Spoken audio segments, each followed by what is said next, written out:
Welcome to Standing in the Sunlight with Cynthia Rose. We are all on an ever-unfolding unique journey. Join Cynthia Rose as she begins her unique perspective to all that is meaningful.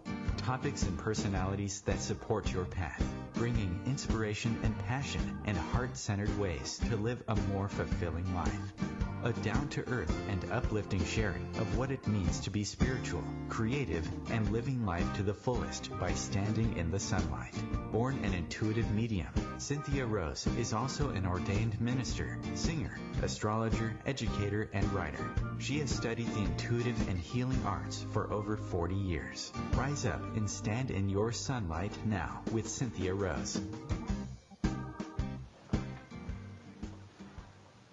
Well, it's good evening for me this time. Good afternoon, good morning, if you're listening live or you're listening later on playback. So happy you're here today. If you're wanting to connect with me, there is a Standing in the Sunlight page on Facebook.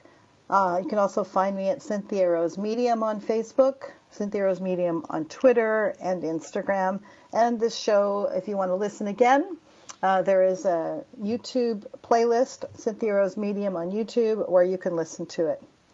So I'm excited to be here today. I'm coming to you from England today, and I'm excited to be here. Been waiting to have this guest on the show. Let me tell you a little bit about her. Her name is Elena Mannes.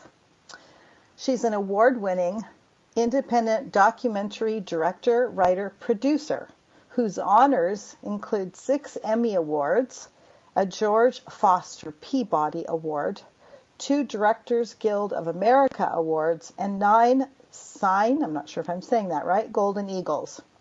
She's written, directed, and produced series and documentaries for CBS, PBS, ABC, and the Discovery Channel, including The Amazing Animal Mind and the PBS primetime special, The Music Instinct, which led to the writing of her first book, The Power of Music. She lives in New York City, and I will mention this again at the end of the show. You can visit Elena Mannes at www.souldogbook.com. I'd like to welcome Elena to the show. Thank you so much. I'm so happy to be here. Yes, I'm excited to read your book and talk to you about Brio and your book. Well, I'm always glad to talk about Brio. He means a great deal in my life, and that's a major reason why I wrote the book. Yeah, I have to say I really enjoyed it. I really felt your authentic connection to him and your dedication to the relationship with him. It was a really moving book. I really did enjoy it. Oh, thank you so much. That means a great deal to me to hear that it, has an effect on people. And I also wanted to write it to get a message across about, changing the way some people at least view animals. After this experience that I had with Brio, deeper communication with my dog, I really came to feel that it's important to see our animals not as pets or servants sort of there at our beck and call, but rather as equal beings who have their own feelings and thoughts and spirits, and that they should be treated with respect. And even as our teachers, I think we have so much to learn from them. Absolutely. I totally agree. They are so important. That's the one thing I miss my furry family right now. I'm away from them. I can understand that. Yeah, so it's like, I have a soul dog connection too. It's just so special, that beautiful unconditional love. And he's taught me a lot, and I have a kitty who's taught me a lot. They are, I think you're right, they are magnificent, and seeing them as equals, it's so time, isn't it? It certainly is. I mean, I do feel there's a shift underway, and we can talk more about that, but there's also still much too much even abuse and dismissal, if you will, of, what animals have to offer.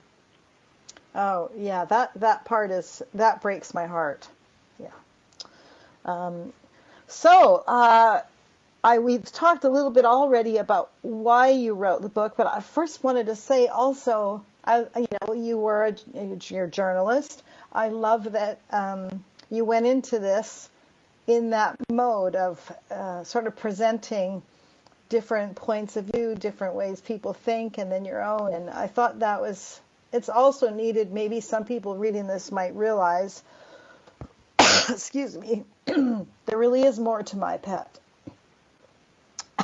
Well, yes, I mean, I came to this as a big skeptic, really. I mean, I'm really the last person, frankly, that I would have expected to have written this book, or, a book about communicating with animals telepathically. That was really something that, I hadn't really given much thought to, and I was trained as a journalist, as a skeptic, and trained not to believe anything if I didn't have empirical proof and multiple sources and all that. So it was really a big journey for me and an experience of coming to really having a conviction that it's interspecies communication is possible, and also through telepathy and even after physical death. So this was quite a journey I took with Brio. Or he initiated with you. Exactly. I believe that he did. But I did, I wanted, I got, well, I can go into what had my interest, but over the years I got more and more evidence that there really was something to telepathic communication with animals, and the more I investigated, the more I wanted to try to see if there really was any empirical proof, and there actually is really fascinating science now about non-human animal intelligence and feelings and extrasensory abilities, so the book also gets into some of that as well. Yeah. You might think because I'm a medium that I'm just completely open to everything, but I'll tell you, back years ago, I had an experience out in the open ocean with dolphins that made no sense to me whatsoever. And I actually thought the boat captain I thought, well, that's a little weird. She said I could ask the dolphins question if they came to us out in the wild. We didn't go follow them or anything. And I thought, well, okay, I'm open-minded, but I was fairly skeptical. And I asked them a question. And when I realized they were down below circling me, and when I asked the question, I felt it was like 1,000 babies laughing. This joy that went through me, and I thought, whoa, well, that must be a yes. And then I went home and talked to a friend of mine who said, oh, it's a thing, Cynthia. It's a thing. And I was like, well, I don't read those books. I don't know what that is. So I could never put it to rest. It was like, I know I experienced it, but so I think I think skeptical is good. It's the open-minded. If we can be open that,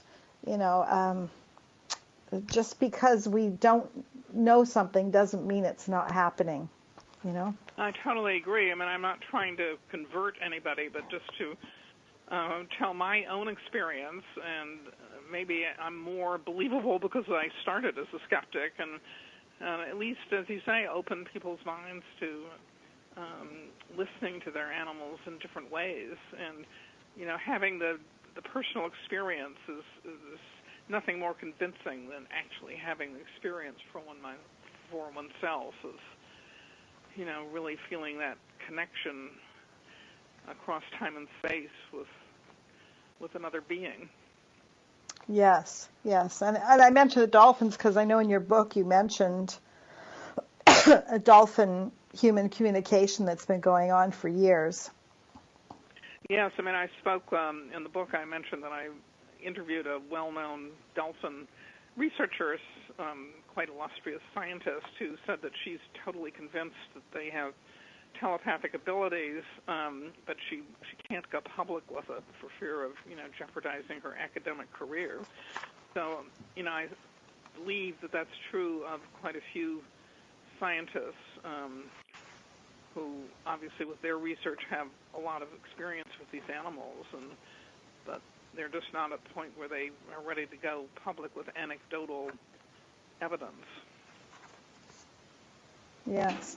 So why don't we start with, I don't know if something you'd like to share from the book. Do you want to share about the beginning with Brio, the rough beginning, or what would you like to share just to start a little bit about a teaser? That's the place to start, because that's sort of, unlike many people, I had decided to get a puppy because I was sort of in a midlife crisis. My career was going well, but a relationship had ended with a man, and also I had had a near-fatal car crash on a film shoot. So I thought, I kind of thought there must be more to life than, working like a demon and, not having anything else in my life. So I thought I would get a puppy. I'd always loved animals, but not, just as pets. That's how I thought of them.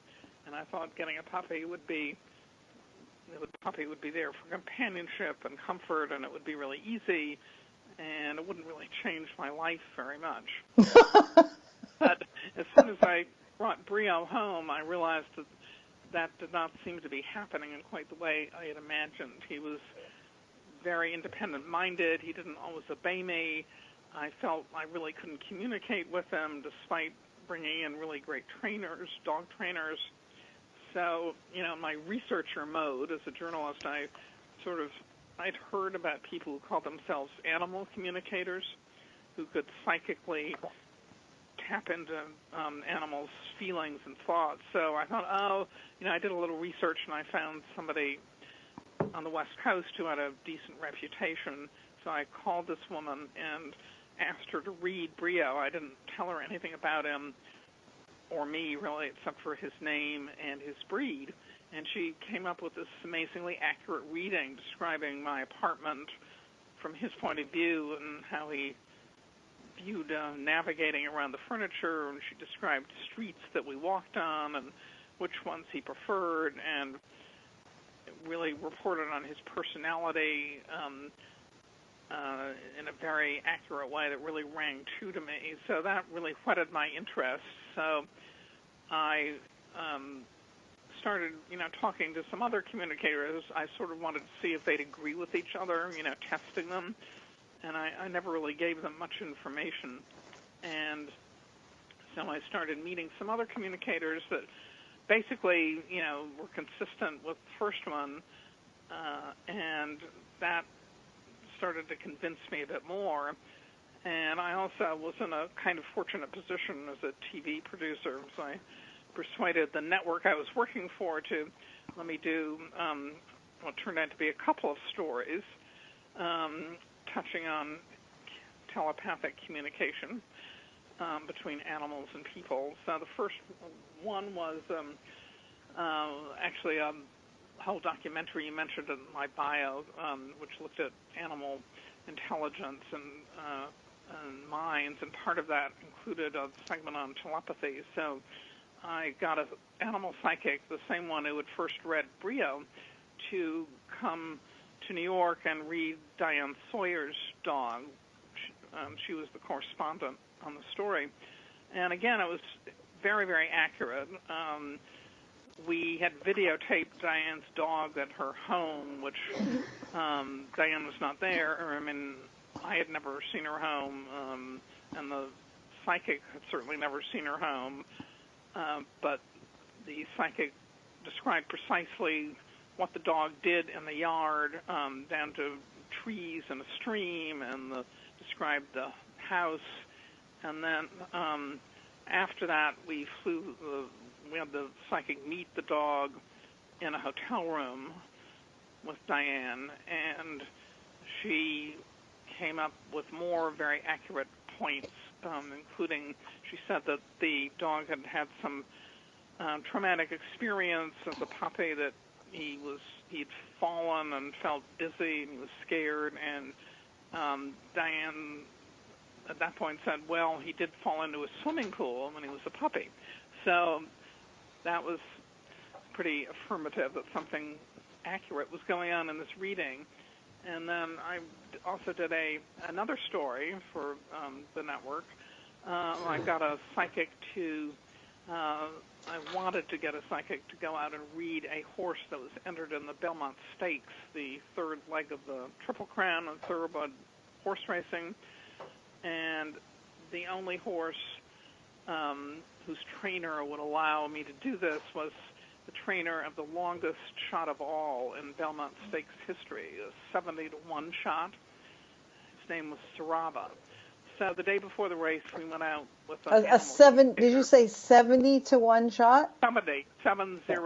Wow. And there'd never been a horse in the Belmont Stakes with such long odds. That's long odds, yeah. I was not thrilled at this, but, I didn't have any choice. So. You know what, Elena, I'm sorry. We're getting queued up for a break, so hold that story. We'll carry on after the break. Stretch your legs, grab a glass of water. We'll be back with Elena Mannes talking about her soul dog, Brio. Some great stories.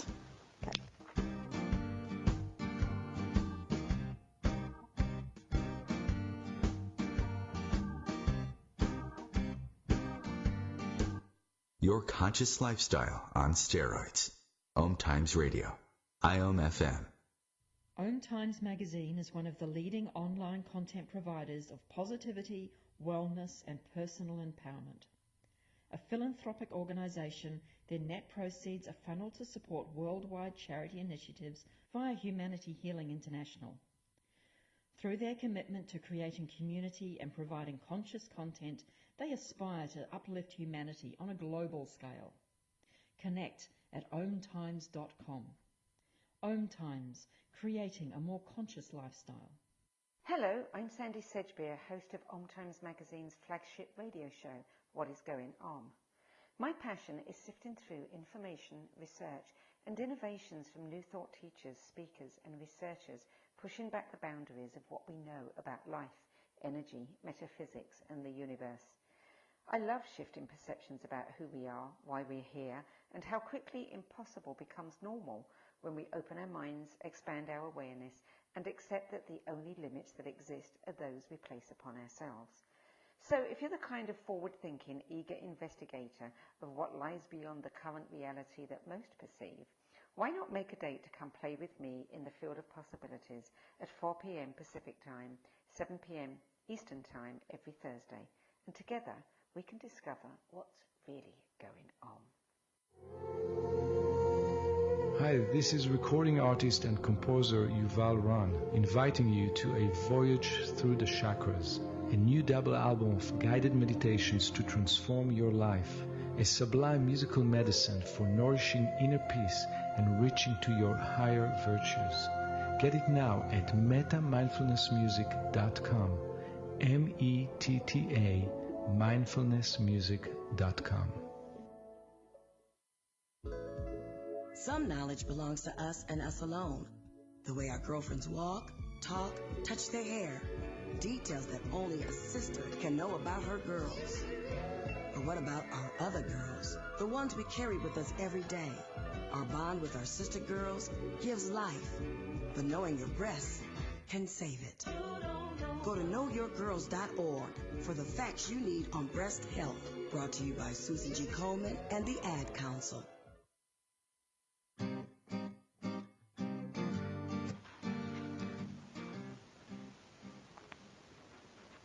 Okay, we're back with Elena Mannes, and she was just beginning to tell us about the 70-1 horse. Yes, 70-1 odds. A horse entered in the Belmont Stakes, for which I got a psychic. I was doing a story about getting a psychic reading of this horse on the day before the race, and so I brought an animal communicator out to the racetrack, and she met the horse, whose name was Sarava, and there was she announced at one point that he says he's going to win, and everybody's jaw kind of dropped. Even the trainer was really surprised. And said, why does he think he's going to win? And the animal communicator said he wants to do it, and he's sure he can. He wants to do it for you, his trainer, and his owner. So, I thought, this story's not going to be working too well. But we went home, and then the race was the next day, so I'm at home watching TV. And it was the year that a famous horse named War Emblem was expected to win the Belmont and therefore win the Triple Crown. It was a big deal. So we're watching the race, and nobody paid any attention to Saraba, the 70-to-1 shot. The announcer barely mentioned him for most of the race, but then they got to the far turn, and all of a sudden the announcer is kind of yelling, like, Saraba is moving up. And Saraba is moving up and passing all the horses, including War Emblem, and then the announcer screams, Saraba is ahead, he's winning, he's won the Belmont Stakes. So now everybody, including me, was completely shocked. So you didn't have a ticket on the race? No, I didn't. Everybody asked me that. But, yeah. I mean, I had no expectation, I have to say, really. I mean, not that I didn't like the animal psychic, but, I really didn't really expect this was going to happen. But it did. History was made, so that was pretty amazing. And then actually on the way back, it was the day before when we had filmed her reading of Saraba, my dog, Brio, was actually in the hospital at the time, which, I hadn't told the psychic at all, but, I was sort of discouraged the day before about this whole thing. I thought, I'll ask her to read Brio. So I said, can you tell me anything about my dog? And I just gave her his name and breed again. And she said, there's something wrong with his stomach, and he's in the hospital, and he has a woman vet who he likes very much. All of that was true. He had pancreatitis, and he had a woman vet, and he was very sick in the veterinary hospital. So that was yet another, notch in the on the marks for the animal communicators. I mean, I really, really was becoming convinced that something was going on here that I couldn't explain by ordinary means of the physical five senses or, empirical evidence in the materialistic sense. So I really was pretty convinced. And then I had another experience with Brio who, when he was 8 years old, he collapsed on the street, and I spent a fortune on all Western medical tests known to man, and they said he had a degenerative neurological disease and would never walk normally again. And I was desperate, of course. Somebody I knew recommended a different animal communicator who also did long-distance energy healing. So I thought, I have nothing to lose. So I called this woman, and the first conversation, she was quiet, I guess, feeling Brio for some time, and she said, there's nothing wrong with his back. I'm going to do some work on him today and a few more sessions, but you're going to have your dog back. He's going to be okay. And sure enough, he could walk, and he ran, and we had several more years of a great active life. Wow, that's beautiful. By then I was pretty much a believer. Yeah, that's just beautiful. Well, and I think it's important for people to know that, and some of the communication for people is just, they think something's supposed to flash in front of them. For some people, it's just knowing. And I think there's far more people that could probably naturally tune in, but maybe they haven't been given permission. They don't realize. I don't know, when I was growing up, there wasn't a thing called animal communication. It was just a given thing. You either listen to them or you don't. So, it's like some people listen well to the animals. That's how I understood it. And I never heard of this growing up, frankly, Yeah, yeah. So, and it's something that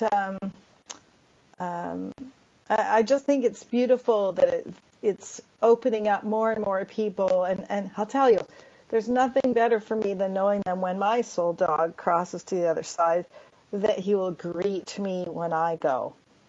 Because, Oh, I know. it's like, and there's been times, many a time when a loved one comes through, they put their dog or their horse or their cat in front of them. And, or one time, I'm not even going to tell you about me till you acknowledge my German Shepherd. Okay. And that might be me. That might be me when I'm coming through from the other side, because there's just, I have got such depth of communication from my husband. And I have 2 cats and 2 dogs, and we each have a cat and a dog, and the experiences I've had with both of them, it's just, I just know. It's like I hear something and I know. It's like I said to my husband, now we don't have mice in our house or anything, but this summer I said to him, we have a big Maine Coon. I said, I think he's telling me that there's a mouse.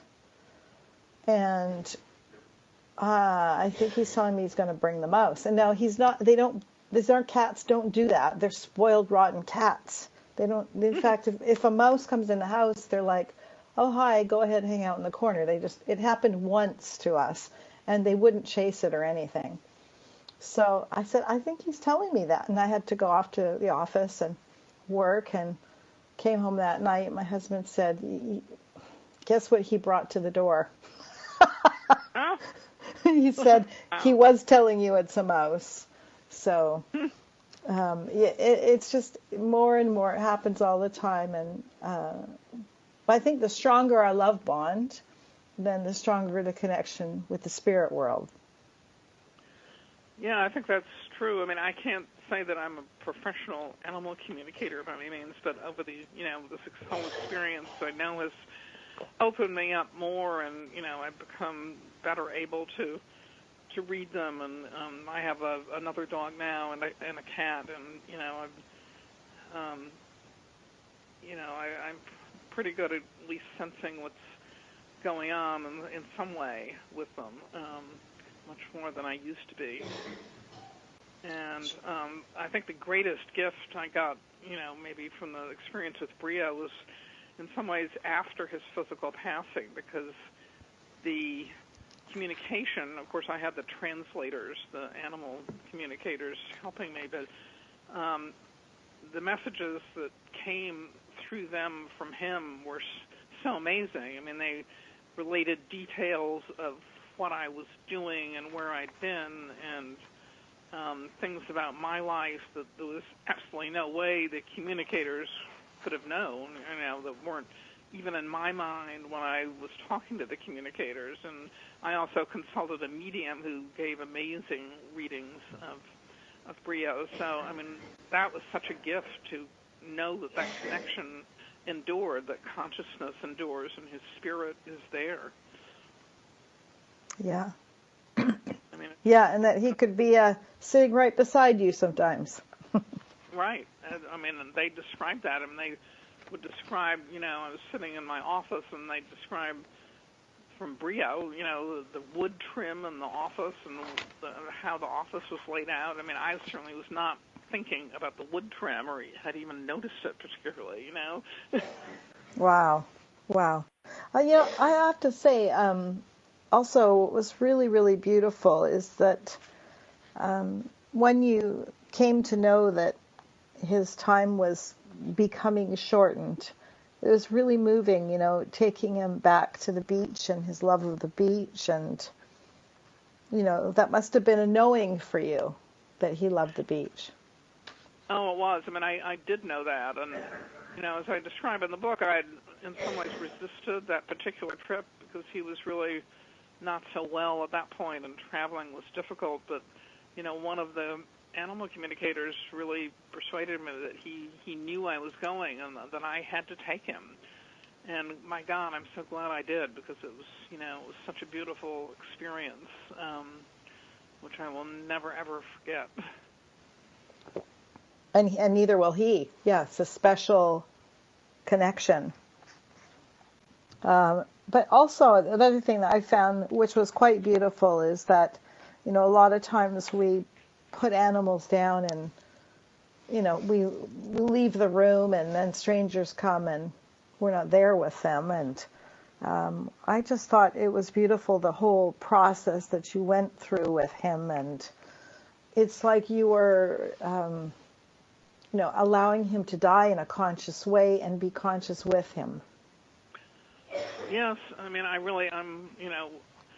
so glad I did that. I mean, with my parents' animals, for example, I mean, it was a different era, but, they were taken to the vet, it was a different thing, but, I couldn't do that with Brio. I mean, I just never left him. I held him the whole day before the vet came and during his passing, and I describe in the book the amazing experience I had with his energy leaving his body. I could really feel it spiraling out. Oh, yeah, you've got to tell people about that. That was really, really lovely you put that in there. That was incredible. I mean, that was so, if anything, can convince anybody to have this physical experience in one's own body. So I had arranged for one of the animal communicators to be on the phone with me when the vet came, just as support for me, I guess, because I was, as I said, just holding him the whole time. And obviously it's such a difficult experience to go through, but I cannot tell people enough that, it's a beautiful experience.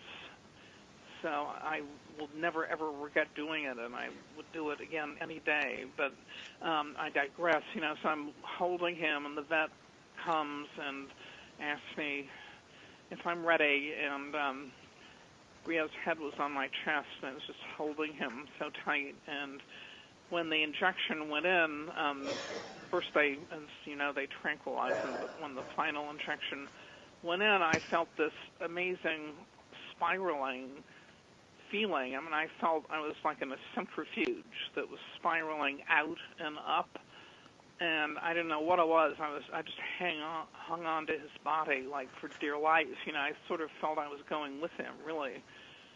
And then it just kind of subsided, and I knew he was gone out there somehow. And the animal communicator, Alicia, who was on the phone with me, I asked her, said, "What was that?" And she had felt it too, and I know other animal communicators since then have told me they have experienced that.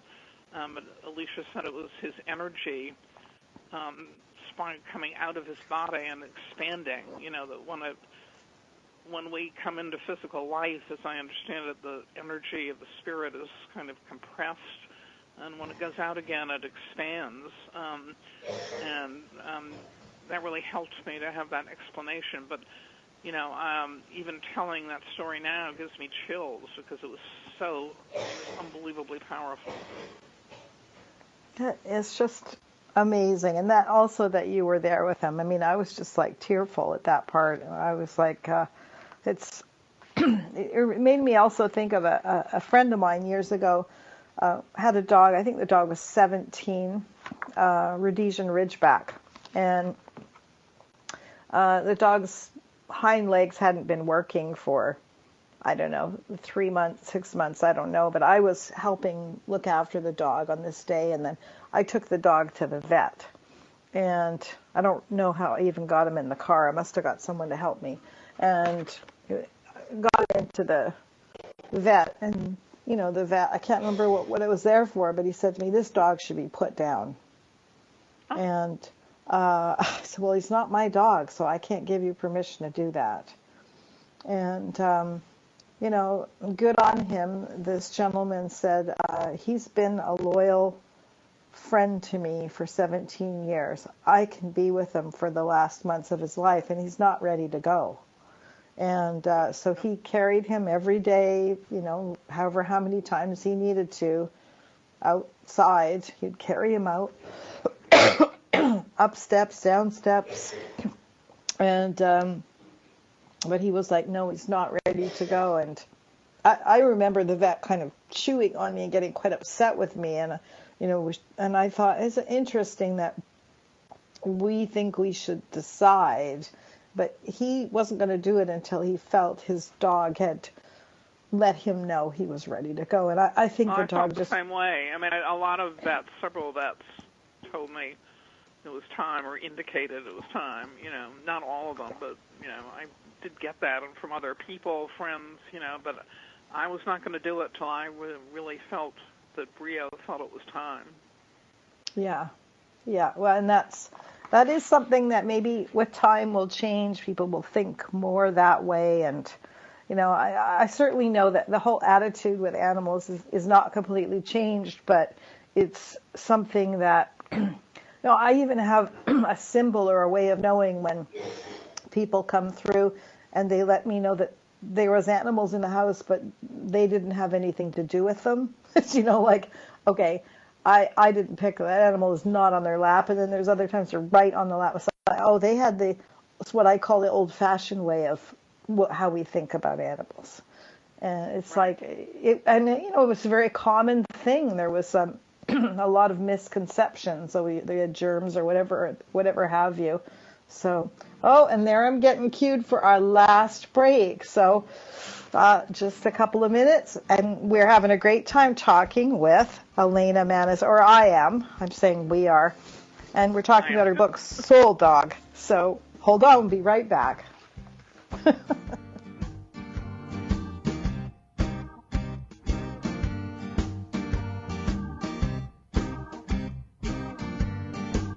Free your mind with OMTimes Radio, IOM FM.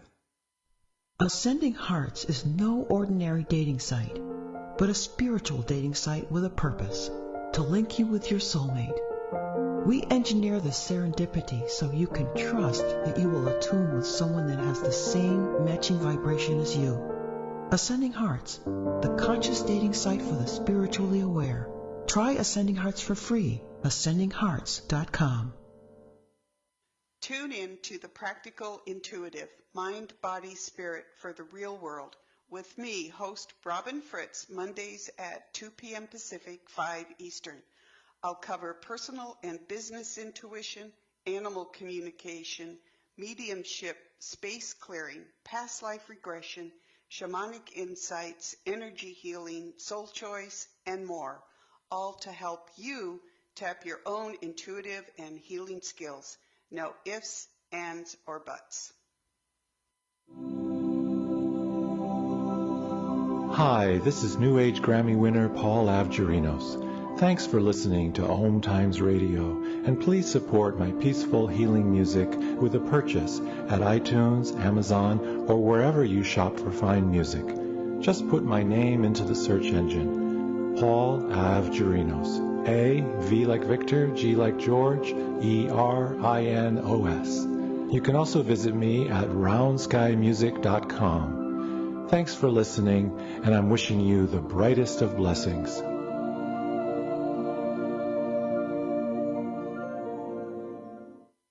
GTG, BRB, OMW, be there in a few. You may think that these kinds of texts are fine because of their length, and you can easily send them at a stoplight. But no, answering one text can take your attention away from the road for 5 seconds. And traveling at 55 miles an hour, that's enough time to travel the length of a football field. Make good decisions, don't text and drive. Visit StopTextStopWrecks.org, a message brought to you by the National Highway Traffic Safety Administration, Project Yellow Light, Noise, and the Ad Council.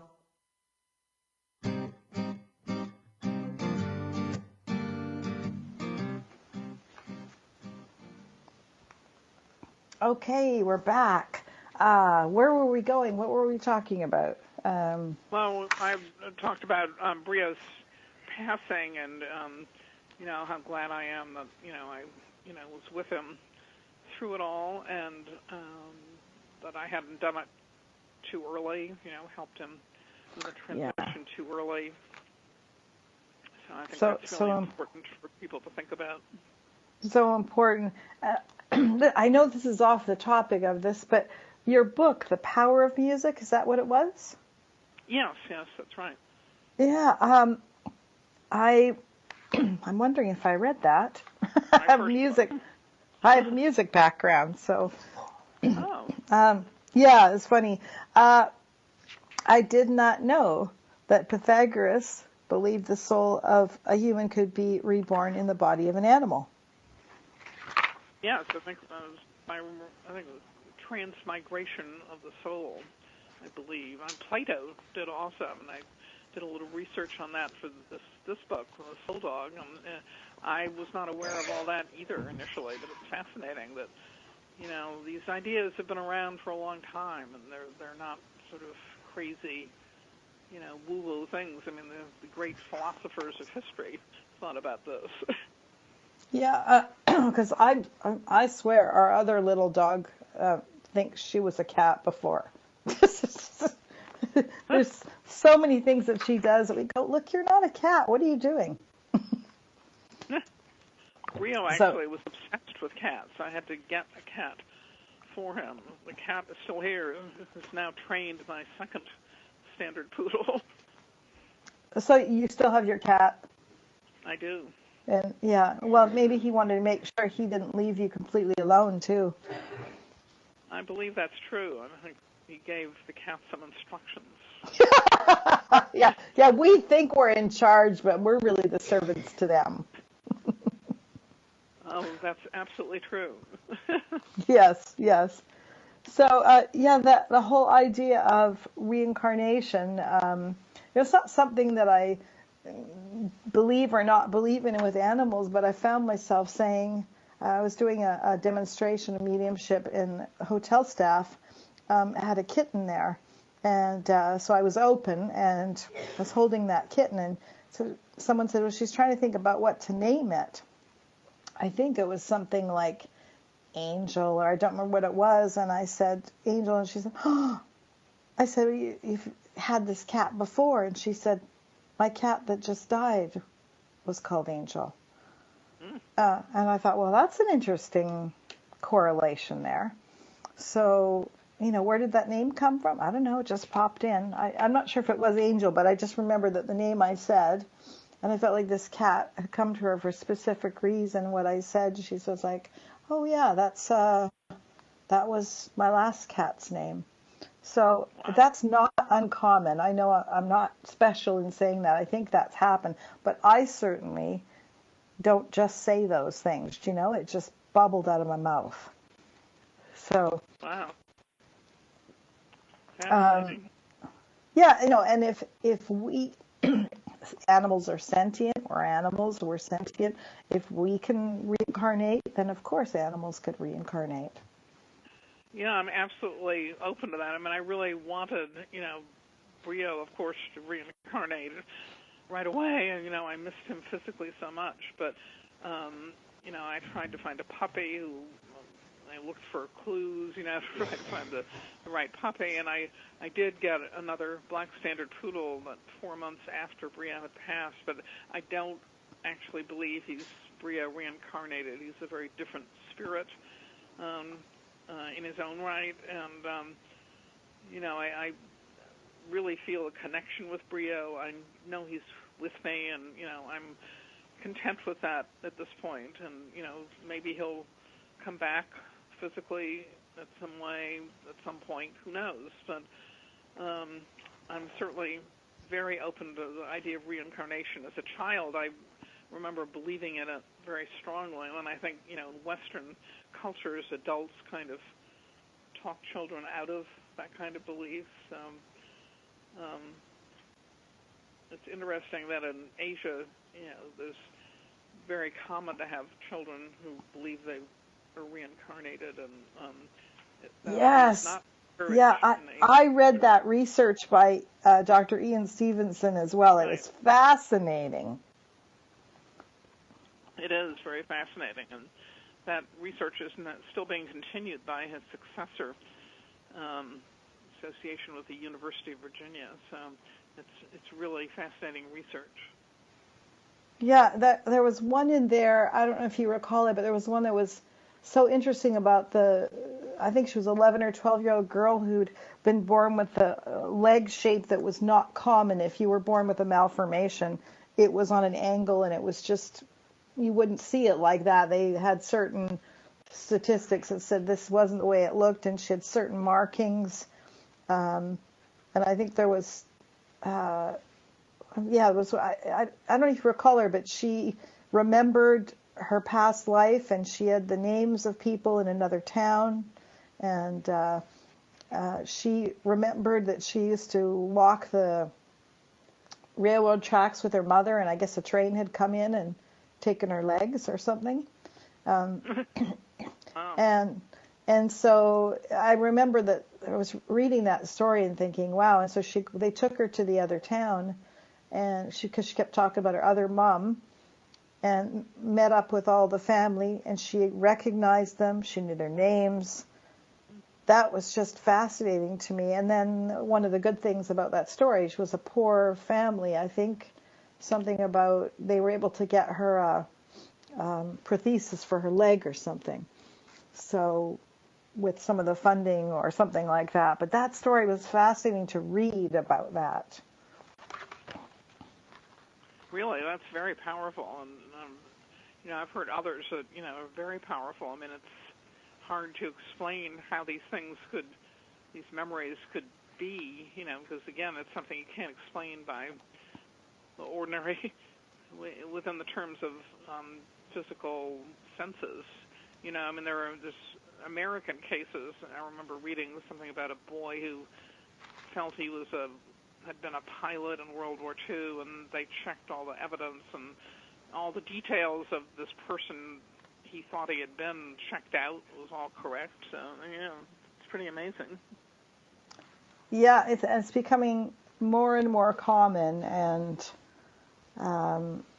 it's people ask me all the time about past lives, and I think, well, I don't think we understand time the way it really operates. So our minds have to say past life, but I wonder if time isn't just something happening all at once. But I can't possibly keep that in my mind. I don't understand that. Well, and I don't think we can with our human minds. I mean, and certainly, quantum physics is all about, time and space not being exactly real in the sense that we perceive it, Yeah, we're limited by it. I once did a reading for a lady. You might find this kind of interesting, but I just had this incredible energy with me, and I was quite disturbed by the fact that I knew I think it was like, I know this energy was male or something, but it's coming to me as this energy, and it's not something a way I would work. But everything I said, she was, absolute sense, makes absolute sense. And I said, I'm sorry, but I don't know the connection here. But it was profound stuff coming through. And she said, well, you've been talking to my dog. And I was like, what? There was so much information about what had gone on, how the dog had passed. But honestly, in that, I think maybe it was because if I had known at that time that I could get that much information from a dog, maybe I would have blocked it. And there's an intelligence for those in the spirit, I think, that will say, how can we work around this? So I just felt this beautiful, enormous energy and just kept sharing all this information. And then she said to me, really, it's my dog. And I thought, wait a minute, hold on a minute. So I stopped her. We went through all of the information. I was sure that had to be wrong. But, and I'm sure I mentioned a dog, like what they look like. I just didn't know that was the dog that I was talking to. That's an incredible story. Yeah, and she was just crying her eyes out, and she was like, I needed this so much and everything. And I was just like, okay, well, that you learn every day. You learn something, hopefully. I love that story. Yeah. Oh, and I have to tell you, I love that you mentioned Lawrence Anthony in here, because when I read The Elephant Whisperer, I was in tears reading that, his ability to communicate with the elephants. I was so moved by it. I put a CD out. The first song on the CD is a song dedicated to Lawrence Anthony called Angel in Disguise. And I wrote that song for him. So You had my heart right there with that too, because I certainly couldn't be a bush girl doing what he did, but just the dedication to help all those animals. Yeah, I mean, and that's a great story about how after he had passed away, a group of elephants who were, way, way away from where Anthony lived, out in a range or, they were protected or whatever. But anyway, the whole group of them, these elephants that he had rescued, walked for miles and miles to come to gather near his home and just stayed there for a couple of days, obviously sort of paying homage to the man who had rescued them. Yes, and I had his widow on this show as well. Oh. Yeah, she called in from South Africa and had a conversation. So, yeah, I thought, well, that's kind of serendipitous, that whole synchronicity there. Excuse me. Animals have such capacity, and we're just learning more and more about it, both, even in the physical world here, their emotional capacity for feelings like grief and joy and, loyalty and compassion, and plus their intelligence and cognitive abilities and, the spirit. I mean, that's in the realm of the invisible, but I certainly believe it's there. Yeah, and yes, and yet it's really what really matters in life. Mostly those things are what's moving, what's, even in the practice of something like evidential mediumship, that's great that you can get a whole bunch of details, but when you get something that is so personal to someone, that little piece might not be really, wouldn't be considered evidential in a blind study, but certainly is what really touches someone's heart. And I know I'm that way.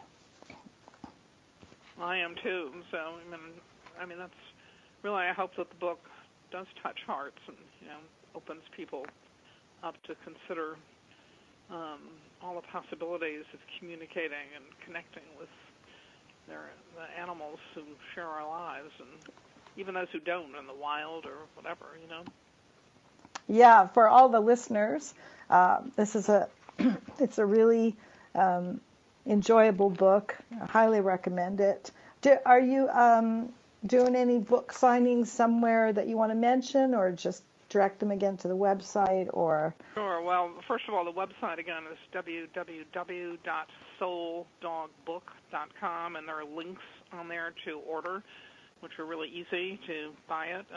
So that'd be great. I've tweaked your interest, and I am doing some events in the New York City Northeast area. If you're in that area, I'm doing an event in New York on December 19th at Tibet House with Robert Thurman, Professor Robert Thurman, the famous Buddhist scholar who wrote the foreword to the book. So that should be really interesting. And all the upcoming events are on the website. And I'm doing another one this coming day in Stonington, Connecticut. But again, you can check the website and see a listing of the events coming up. yeah, that would be great. Any chance you'll come to the Tattered Cover in Denver? I would absolutely love to. In fact, somebody mentioned that to me. I would love to do that. Maybe we can talk about that further. Yeah, that would be great to have you there, and lovely place there, and then we could meet in person. That would be lovely. Oh, I would love to do that. Yeah. So we've just got about 2 minutes left.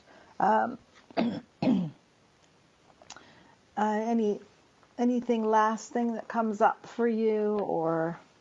Well, I'll just summarize. There are really two themes that I hope come through in the book. One, we've discussed both. One is to really open people's minds to considering non-human animals in a new way as equals and our teachers, and they carry such great gifts for us.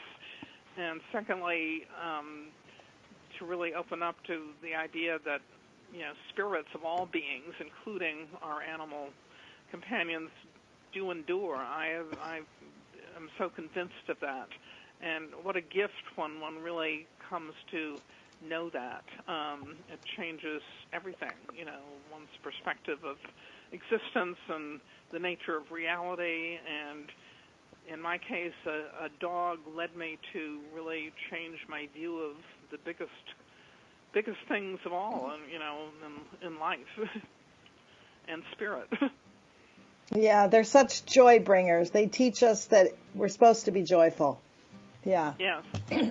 Thank you so much for being on the show, Elena. I would love to connect and figure that out. Email best or something. We'll talk to you after the show. Sure. Please email me, and we can always talk again. Thank you so much. Yeah. Happy holidays to you. Okay. And you. Bye-bye.